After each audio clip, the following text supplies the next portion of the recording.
Hello friends, இப்போ few simple words பார்ப்போம். உசே அவனுக்கு அவளுக்கு, இசே இவனுக்கு இவளுக்கு, உன்கே பாஸ் அப்படின்னா அவனிடம் அவளிடம், இன்கே பாஸ் அப்படின்னா இவனிடம் இவளிடம், உன்கே சாத் அவனுடன் அவளுடன், அது இன்கே பாஸ் இவனுடன் இவளுடன்.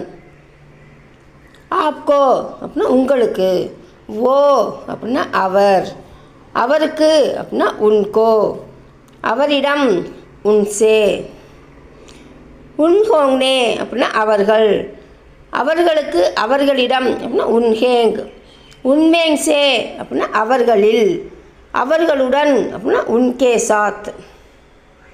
ஹமாரா அப்படின்னா எங்கள், ஹம் நாங்கள், ஹம்கோ நமக்கு எங்களுக்கு, ஹமேங் எங்களை.